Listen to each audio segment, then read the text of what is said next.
Capítulo 7 Quadro doloroso. De manhã, um emissário do sacerdote Gregório, com semblante mal-humorado, veio notificar-nos, em nome dele, que dispunhamos de liberdade até as primeiras horas da tarde, quando nos receberia para entendimento particular.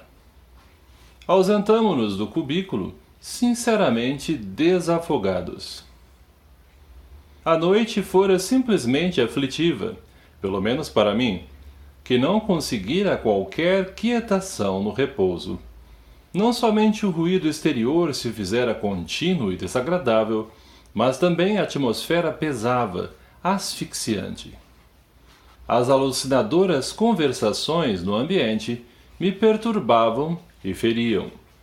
Convidou-nos Gúbio a pequena excursão educativa, asseverando-nos bondoso. Vejamos, André, se poderemos aproveitar alguns minutos estudando os ovoides. Eloy e eu acompanhamo-lo satisfeitos. Coalhava-se a rua de tipos característicos da anormalidade deprimente. Aleijados de todos os matizes, idiotas de máscaras variadas e homens e mulheres de fisionomia torturada iam e vinham. Ofereciam a perfeita impressão de alienados mentais. Exceção de alguns que nos fixavam de olhar suspeitoso e cruel, com manifesta expressão de maldade, a maior parte, a meu ver, situava-se entre a ignorância e o primitivismo, entre a amnésia e o desespero. Muitos demonstravam-se irritadiços ante a calma de que lhes dávamos testemunho.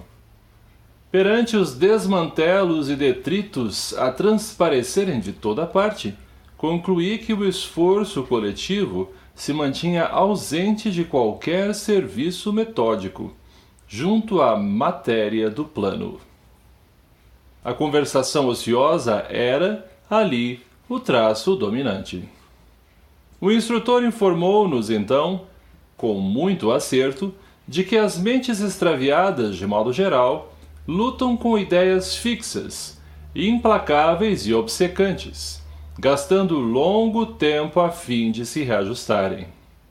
Rebaixadas pelas próprias ações, perdem a noção do bom gosto, do conforto construtivo, da beleza santificante e se entregam a lastimável relaxamento. Com efeito, a paisagem, sob o ponto de vista de ordem, deixava muito a desejar. As edificações, excetuados os palácios da praça governativa, onde se notava a movimentação de grande massa de escravos, desapontavam pelo aspecto e condições em que se mantinham. As paredes, revestidas de substância semelhante ao lodo, mostravam-se repelentes não só à visão, mas também ao olfato, pelas exalações desagradáveis. A vegetação, em todos os ângulos, era escassa e mirrada. Gritos humanos, filhos da dor e da inconsciência, eram frequentes, provocando-nos sincera piedade. Fossem poucos os transeuntes infelizes, e poder-se-ia pensar num serviço metódico de assistência individual. Mas que dizer de uma cidade constituída por milhares de loucos declarados? Dentro de colmeia dessa natureza, o homem sadio que tentasse impor socorro ao espírito geral não seria efetivamente o alienado mental aos olhos alheios? Impraticável, por isso, qualquer organização beneficente e visível, a não ser por serviço arriscado, qual aquele de que o nosso instrutor se incumbira, tocado pela renúncia na obra de santificação com o Cristo. Além das perturbações reinantes, capazes de estabelecer a guerra de nervos nas criaturas mais equilibradas da crosta do mundo, pairava na atmosfera sufocante nevoeiro que mal nos deixava entrever o horizonte distanciado. O sol, através de espessa cortina de fumo, cuja procedência me não foi possível determinar, era visto por nós à semelhança de uma bola de sangue afogueado. Eloy, forçando o bom humor, perguntou a propósito se o inferno era um hospício de proporções assim tão vastas, ao que o nosso orientador respondeu aquecendo e informando que o homem comum não possui senão vaga ideia da importância das criações mentais na própria vida. A mente estuda, arquiteta, determina e materializa os desejos que lhe são peculiares na matéria que a circunda, esclareceu Gúbio atencioso. E essa matéria que lhe plasma os impulsos é sempre formada por vidas inferiores inumeráveis, em processo evolutivo, nos quadros do universo sem fim. Marcháramos atravessando compridos labirintos e achamo-nos diante de extensa edificação que, com boa vontade, nomearemos por asilo de espíritos desamparados. Enquanto encarnado, ser-me-ia extremamente difícil acreditar numa cena igual a que se nos desdobrou a visão inquieta. Nenhum sofrimento depois da morte do corpo me tocara tão fundo o coração. A gritaria em torno era de espantar. Varamos lodosa muralha e, depois de avançarmos alguns passos, o pavoroso quadro se abriu dilatadamente. Largo e profundo o vale se estendia, habitado por toda espécie de padecimentos imagináveis. Sentíamos-nos agora na extremidade de um planalto que se quebrava em abrupto despenhadeiro. À frente, numa distância de dezenas de quilômetros, sucediam-se furnas e abismos, qual se nos situássemos perante imensa cratera de vulcão vivo, alimentado pela dor humana, porque, lá dentro, turbilhões de vozes explodiam ininterruptos, parecendo estranha mistura de lamentos de homens e animais. Tremeram-me as fibras mais íntimas, e, não só em mim, mas igualmente no espírito de Eloy, o movimento era de recuo instintivo. O orientador, no entanto, estava firme. Longe de endossar-nos a fraqueza, ignorou-a deliberadamente e asseverou, calmo. Amontoam-se aqui, como se fossem lenhos secos, milhares de criaturas que abusaram de sagrados dons da vida. São réus da própria consciência, personalidades que alcançaram a sobrevivência sobre as ruínas do próprio eu, confinados em escuro setor de alienação mental. Esgotam resíduos envenenados que acumularam na esfera íntima, através de longos anos vazios de trabalho edificante no mundo físico, entregando-se, presentemente, a infindáveis dias de tortura redentora. E, talvez porque nosso espanto crescesse à vista da tela aflitiva e tenebrosa, acrescentou sereno. Não estamos contemplando senão a superfície de trevosos cárceres a se confundirem com os precipícios subcostais. Mas não haverá recurso a tanto desamparo? Indagou Eloy compungidamente. Gúbio refletiu alguns momentos rápidos e aduziu em tom grave. Quando encontramos um morto de cada vez, é fácil conceder-lhe sepultura condigna, mas, se os cadáveres são contados por multidões, nada nos resta senão adotar a vala comum. Todos os espíritos renascem nos círculos carnais para destruírem os ídolos da mentira e da sombra e entronizarem, dentro de si mesmos, os princípios da sublimação vitoriosa para a eternidade, quando não se encontram em simples estrada evolutiva. Contudo, nas demonstrações de ordem superior que lhes cabem, preferem, na maioria das ocasiões, adorar a morte na ociosidade, na ignorância agressiva ou no crime disfarçado, olvidando a gloriosa imortalidade que lhes compete atingir. Em vez de estruturarem destino santificante, com vistas ao porvir infinito, menosprezam oportunidades de crescimento, fogem ao aprendizado salutar e contraem débitos clamorosos, retardando a obra de elevação própria. E se eles mesmos, senhores de preciosos dons de inteligência, com todo o acervo de revelações religiosas de que dispõem para solucionar os problemas da alma, se confiam voluntariamente a semelhante atraso, que nos resta fazer, senão seguir nas linhas de paciência por onde se regula a influenciação dos nossos benfeitores? Sem dúvida, esta paisagem é inquietante e angustiosa, mas compreensível e necessária.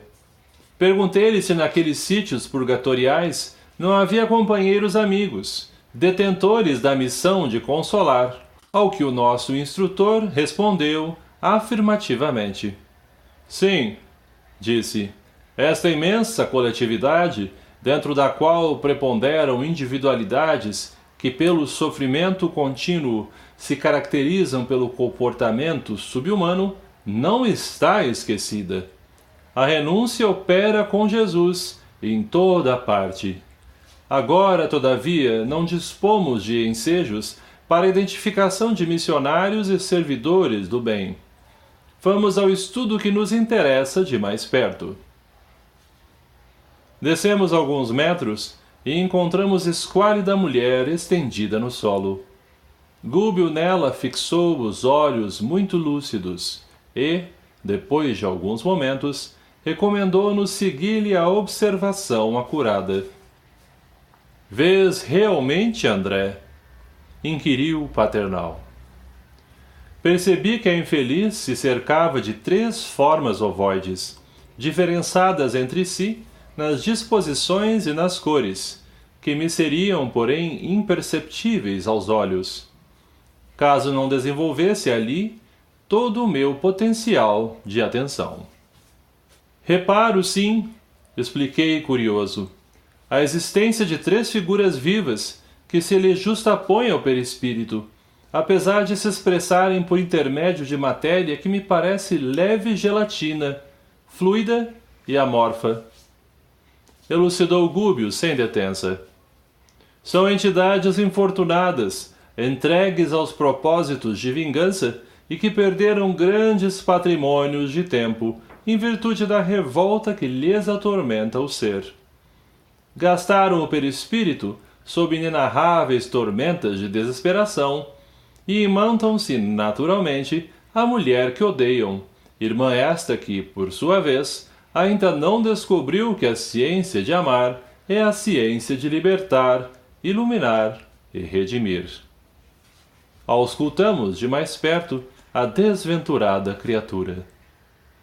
Assumiu Gúbio a atitude de médico ante a paciente e os aprendizes.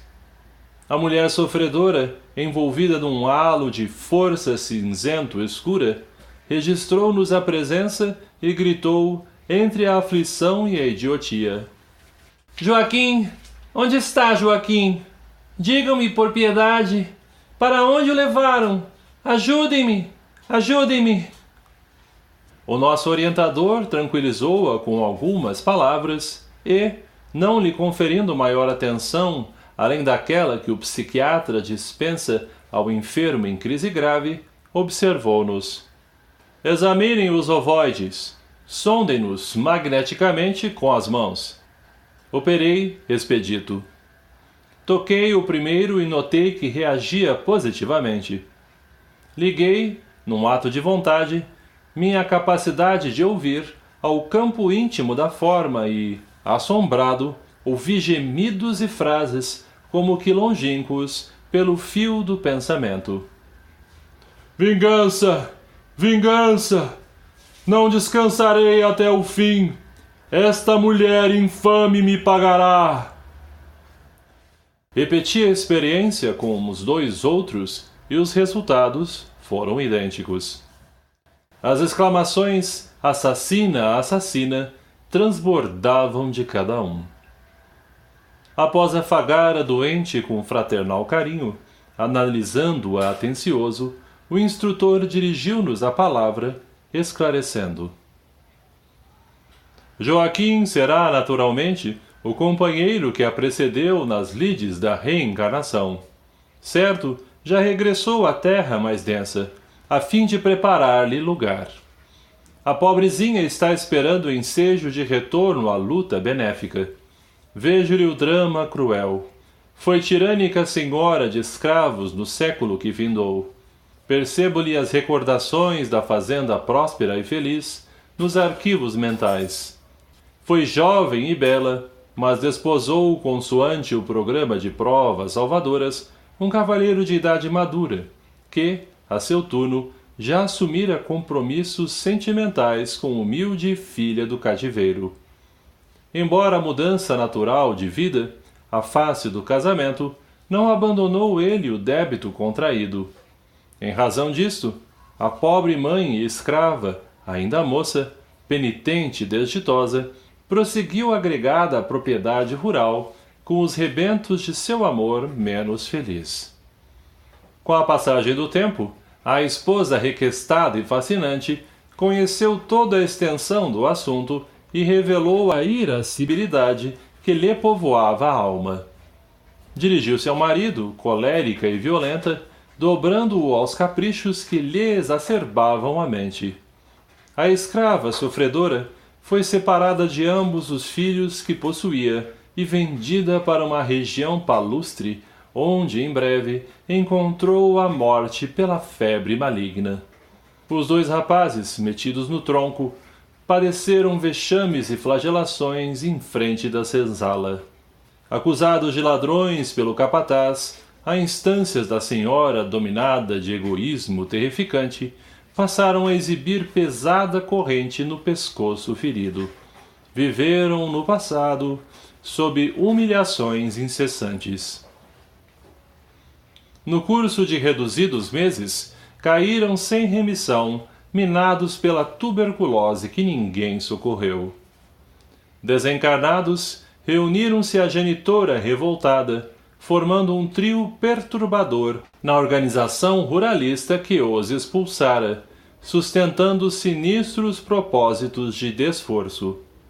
Não obstante convidados à tolerância e ao perdão por amigos espirituais que os visitavam frequentemente, nunca cederam um tio nos planos sombrios em que penhoravam o coração. Atacaram desapiedados a mulher que os tratara com dureza, impondo-lhe destrutivo remorso ao espírito vacilante e fraco. Dominando-lhe a vida psíquica, transformaram-se para ela em perigosos carrascos invisíveis, utilizando todos os processos de luta suscetíveis de acentuar-lhe as perturbações. Adoeceu ela, por isso, gravemente, desafiando conselhos e medidas de cura. Embora socorrida por médicos e padres diversos, não mais recobrou o equilíbrio orgânico. Arrasou-se-lhe o corpo físico, pouco a pouco. Incapaz de expandir-se mentalmente, no idealismo superior que corrige desvarios íntimos e facilita a cooperação vibratória das almas que respiram em esferas mais elevadas, a desditosa fazendeira sofreu, insulada no orgulho destrutivo que lhe assinalava o caminho, 10 anos de mágoas constantes e indefiníveis. Claro que possuía, por sua vez, amigos prontos a lhe estenderem generosas mãos, por ocasião da morte do corpo que se tornou inevitável. Contudo, quando nos enceguecemos no mal, inabilitamo-nos por nós mesmos à recepção de qualquer recurso do bem. O instrutor fez ligeira pausa na narrativa e continuou. Exonerada dos liames carnais, viu-se perseguida pelas vítimas de outro tempo, anulando-se-lhe a capacidade de iniciativa em virtude das emissões vibratórias do próprio medo perturbador. Padeceu muitíssimo, não obstante contemplada pela compaixão de benfeitores do alto, que sempre tentaram conduzi-la à humildade e à renovação pelo amor, mas o ódio permutado é uma fornalha ardente, mantenedora de cegueira e sublevação. Desencarnado o esposo, veio semilouco encontrá-la no mesmo incrível abatimento, incapaz de socorrê-la em vista das próprias dores que o constrangiam a difíceis retificações. Os impiedosos adversários prosseguiram na obra deplorável e, ainda mesmo depois de perderem a organização perispíritica, aderiram a ela com os princípios de matéria mental em que se revestem. A revolta e o pavor do desconhecido, com absoluta ausência de perdão, ligam-nos uns aos outros, quais algemas de bronze. A infeliz perseguida, na posição em que se encontra, não os vê, não os apalpa, mas sente-lhes a presença e ouve-lhes as vozes, por meio da inconfundível acústica da consciência. Vive atormentada, sem direção. Tem o comportamento de um ser quase irresponsável. A infortunada criatura não parecia registrar as informações, ditas ali em voz alta, e que lhe diziam respeito. Clamava amedrontada pelo auxílio do companheiro. Fali-me ainda do ensejo para algumas indagações. Diante deste quadro comovedor, como encarar a solução? Desfechei a pergunta direta. Gúbio, todavia, observou muito calmo. Gastaremos tempo. A perturbação vem de inesperado. Instala-se à pressa. Entretanto, retira-se muito devagar. Aguardemos a obra paciente dos dias. Após uma pausa expressiva, acentuou.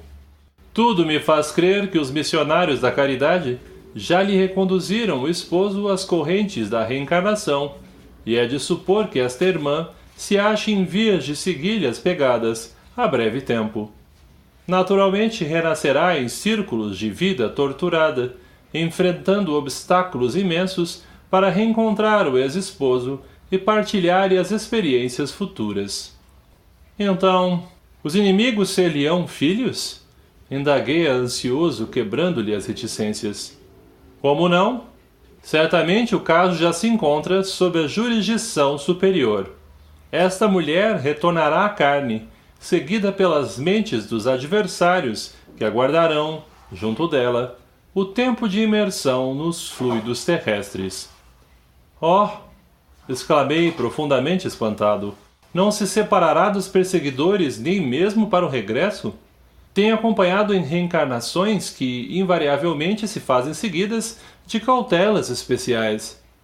Sim, André, concordou o instrutor. Reparaste nos processos em que funcionaram elementos intercessores de vulto, atendendo-se à nobilitante missão dos interessados no futuro, e, com o auxílio divino, semelhantes casos contam-se por milhões. Contudo, existem ainda, nos setores da luta humana, milhões de renascimentos de almas criminosas que tornam ao mergulho da carne premidas pela compulsória do plano superior, de modo a expiarem delitos graves. Em ocorrências dessa ordem, a individualidade responsável pela desarmonia reinante converte-se em centro de gravitação das consciências desequilibradas por sua culpa e assume o comando dos trabalhos de reajustamento, sempre longos e complicados, de acordo com os ditames da lei. Compreendendo meu assombro, Gúbio considerou: por que estranheza? Os princípios de atração governam o universo inteiro. Nos sistemas planetários e nos sistemas atômicos, vemos o núcleo e os satélites. Na vida espiritual, os ascendentes essenciais não diferem. Se os bons representam centros de atenção dos espíritos que se lhes afinam pelos ideais e tendências, os grandes delinquentes se transformam em núcleos magnéticos das mentes que se extraviaram da senda reta em obediência a eles. Elevamo-nos com aqueles que amamos e redimimos ou rebaixamo-nos com aqueles que perseguimos e odiamos. As afirmativas inspiravam-me profundos pensamentos quanto à grandeza das leis que regem a vida, e, atento à meditação daquele instante, evitei novas perguntas. O instrutor acariciou a fronte da criatura desventurada, envolvendo-a intencionalmente numa bênção de fluidos divinos, e acrescentou: Pobre irmã, que o céu a fortaleça na jornada por empreender. Seguida de perto pela influência dos seres que com ela se projetaram no abismo mental do ódio, terá infância dolorosa e sombria pelos pesares desconhecidos que se lhe acumularão, incompreensivelmente, na alma opressa. Conhecerá enfermidades de diagnose impossível, por enquanto, no quadro dos conhecimentos humanos, por se originarem da persistente e invisível atuação dos inimigos de outra época. Terá mocidade torturada por sonhos de maternidade e não repousará intimamente enquanto não oscular, no próprio colo, os 3 adversários convertidos, então, em filhinhos tenros de sua ternura, sedenta de paz. Transportará consigo 3 centros vitais desarmônicos e, até que os reajuste na forja do sacrifício, recambiando-os à estrada certa, será, na condição de mãe, um imã atormentado ou a sede obscura e triste de uma constelação de dor. O estudo era, sem dúvida, absorvente e fascinante, mas a hora controlava-nos o serviço e era imperioso regressar.